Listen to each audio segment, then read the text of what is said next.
IT에 관한 이야기를 가장 쉽게 전달해드리는 시간, 이인북의 IT 트렌드를 읽답니다. 안녕하세요. 이인북의 IT 트렌드를 읽다. 일상 속 IT 전해드리는 시간입니다. 이야기했다시피 IT에 대한 3가지 소식은 지금처럼 긴 영상으로, 그리고 짧은 하루에 꼭 들어는 1분 뉴스는 유튜브 쇼츠로 제공해드리고 있습니다. 관련된 내용 양쪽 다 부탁드릴게요. 자, 오늘 첫 번째 이야기는 조금 진지한 이야기 해보죠. 테슬라 화재 이슈가 지금 정말 이슈가 됐죠. 주차되어 있는 테슬라 차량이 3시간 만에 진화가 됐다라는 기사가 정말 많이 나왔어요. 저도 아시는 것처럼 테슬라를 타고 있고 관련된 카페에서도 활동을 하고 있다 보니까 내용들을 보고서 이걸 좀 바로잡을 필요가 있어서 이야기 드립니다. 지금 3시간 만에 진화가 됐다라는 얘기는 글쎄요, 불이 언제 났냐라는 시점에 따라 다르긴 하지만 우리가 일상적으로 이거 불 났구나 할 수 있을 정도로 불이 활활 타오르기 시작했던 건 3시간은 아니에요. 그러니까 정확하게 좀 볼 필요가 있는데, 이 정확하면 17시 58분부터 발화가 시작이 되었었고요. 실제로는 10분 만에 소방관 분들의 빠른 대처로 진화가 됐습니다. 관련된 이슈를 시간까지 정확하게 알 수 있는 이유는 네이버에 테슬라 카페가 있어요. 여기 차주분께서 정말 당황스러우셨을 텐데 침착하게 당시의 상황을 기록한 사진하고 영상이 올라와 있습니다. 물론 불이 난 거는 사실이에요. 너무 전기차에 대한 공포심을 확대 재생산하는 게 아닌가 싶어서 이 이야기 전해드립니다. 이분께서 올리셨던 내용을 보게 되면은 차량에는 MBS라는 게 있거든요. 이게 배터리 제어 시스템이에요. 이게 오류가 있다라는 게 노티가 먼저 떴던 겁니다. 테슬라 차량 운전하시다 보면 오른쪽에 뜨는 게 있거든요.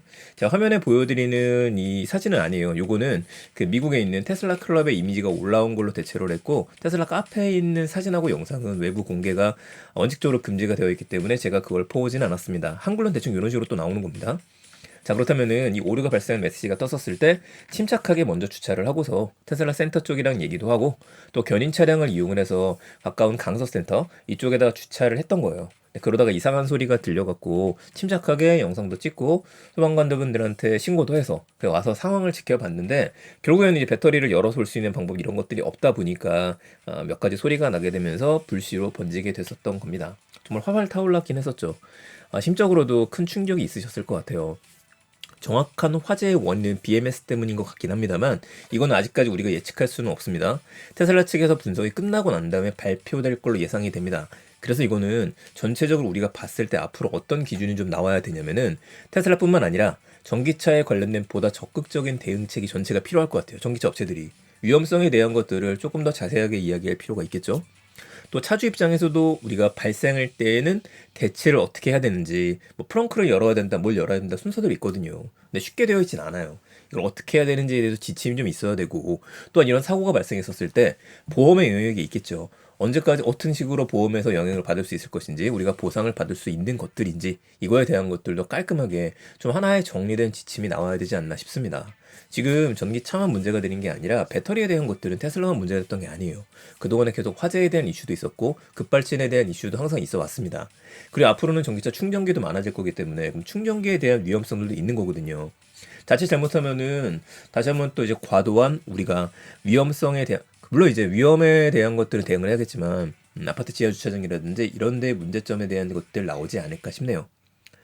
자, 이번 이슈 심적 피해 정말 크실 텐데 꼭 보상받을 수 있었으면 좋겠습니다. 네, 정정할 필요가 있어서 얘기 드렸습니다. 3시간이 아니라 10분 만에 소각은 됐다.